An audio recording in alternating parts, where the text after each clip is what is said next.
Hey, thank you so much for clicking on this video. I just wanted to jump right in the start and wish you a very happy Diwali. I only wish the best of health and well-being for you and your loved ones. I hope you enjoyed the video that we've lined up for you. And if you did, or even if you didn't, I request you to drop your thoughts on what we could have done or what you liked or didn't like about the video. Because we're on this extraordinary journey towards a world that we'd like to live in, and we'd love to have you along in this journey. So thank you once again, and I hope you enjoy the video.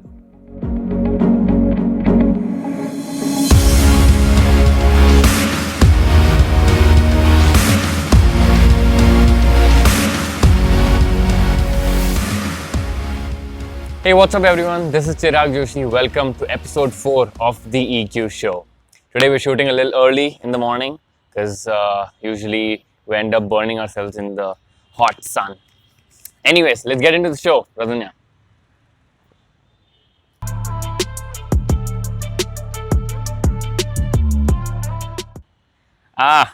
This is a post that you're picking out all recent posts. I remember them clearly. Please challenge me a little. Okay, so as you can see in the post, we've used the cars from Disney Pixar, and it says meet the autonomous member of the cars.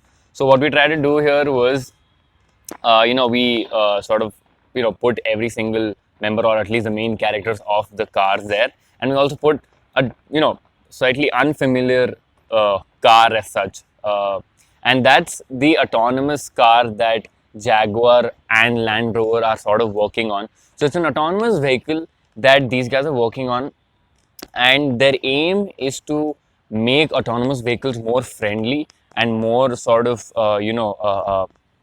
blend in well with humans. Because what's happening right now is there's a certain bit of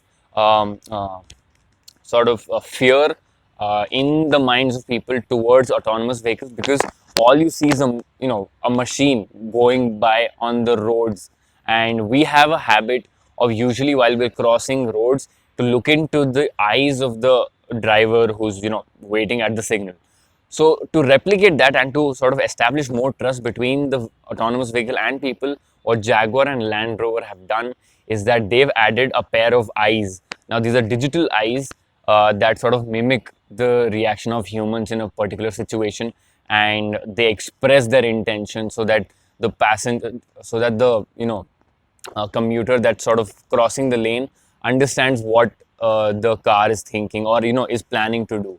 So this is to establish more sort of a connection between autonomous vehicles and humans, which we found very fascinating. It's super new, super fresh, and it matched the most with the cars. Like, when was the last time we found cars with a pair of eyes and a good smile very trustworthy? It was the cars, right? So that's the reason we use those characters and we link them to that. So hopefully it spread out the message, and that's the reason we use that. I hope it did make sense. What's the next one?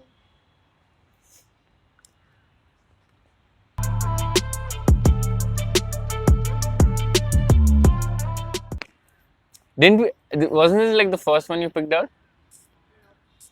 I mean, like, this is before the. But you didn't explain me. Yeah, exactly. That's what. This is before the thing. Okay. So this is again, as you can see in this post, this is again like a meme format. It says dilemma of the decade, and the person has to choose between long range and higher speed.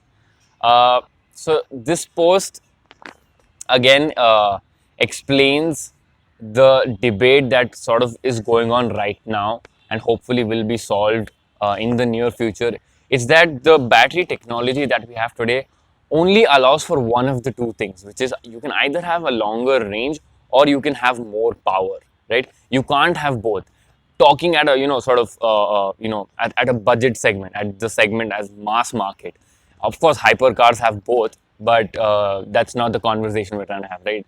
The aim is mass market. So the premise of this whole meme or this whole conversation is mass market. In a mass market sort of scenario, any vehicle has to choose between longer range and more power. So that was the thing that we wanted to sort of put out there. And as of now, you can see vehicles that have either a longer range and a sort of less power, or their top speed is reduced, or they have insane amount of power and their range isn't as much. So it's hard to choose, between the both. And the only way we can sort of, bridge the gap between what the optimal range and the top speed or the power is for manufacturers to understand what consumers exactly are looking at, and for consumers to understand the constraints that the manufacturers have to work with, right? So once we get that balance, is the only way that we can reach the stage of mass adoption or mass market EVs, right?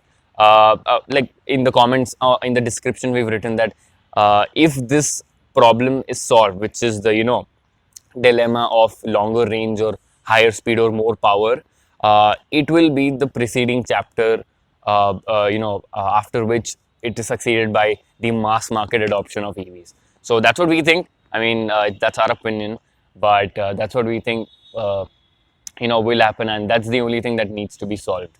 So yeah, that was the uh, post. That was what the post was about. It was to spark some sort of a debate and a conversation. Hopefully, you get a gist of it, what it actually is. And if you think you could have represented this in any better way, which I'm sure you did because we're too lazy, so we just use memes. Uh, so hit us up with your creative work, your artwork, and and your thought process, because this is our thought process and this is how we sort of used memes as a way to express and spark the debate that we wanted to. So yeah, that was what we wanted to put out in terms of both of these posts.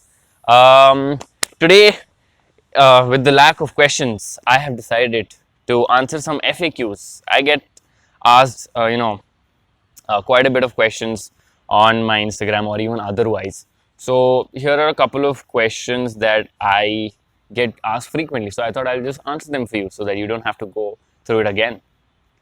Number one is, are you an engineering student? No, I'm not. I'm not an engineering student, typically to what most people would believe, considering the, field of work. I'm a BBA student. I've just graduated this year.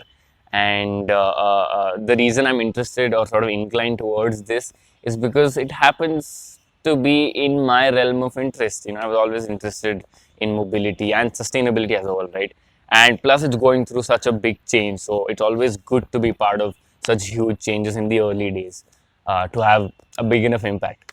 So yeah, that's the reason I'm here, and that's the reason I'm interested. And I guess since childhood, I was always interested, towards the science side of things. But my dad just thought I would be better off doing commerce, which I'm glad. But that was a good decision. So I like commerce, I like business. That's my vehicle, but I also understand science and I'm interested in all of that stuff. So yeah, I'm not an engineering student. Second is, why you're doing this. Well, this is again a question that I think I've answered in one of the previous videos. The reason I'm doing this is because the change that's happening is massive. There is a need to step up and build a more sustainable ways of living in anything, be it fashion, be it food, be it mobility or anything. So I've just chosen my thing.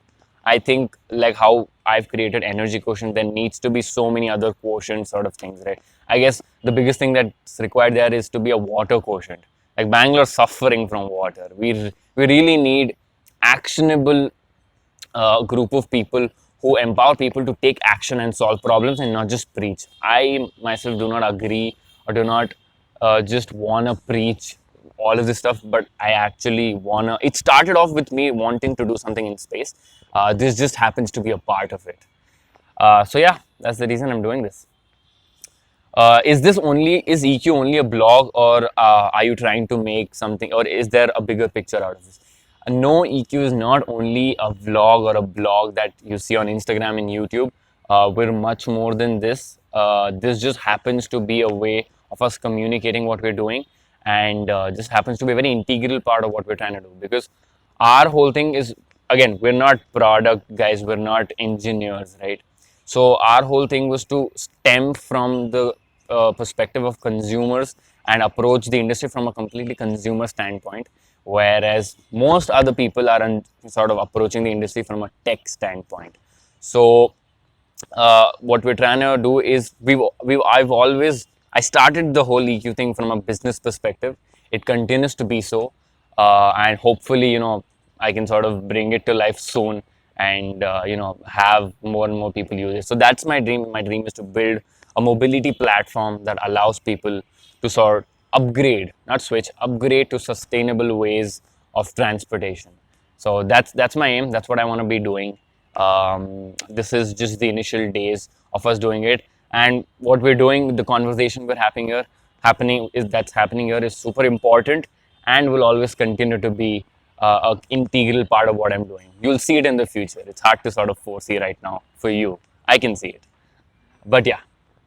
Uh, okay, another question that I get asked is how can I be part of the community? I always stress on, hey, this is the community. Come join us. Be part of it, etc., etc. So people think there's actually some form that they have to fill up, or there's something that they need to do to be a part of this community, which is absolutely wrong. All you have to do is watch our content and maybe subscribe to us or follow us. That's all you need to do, to be part of this community.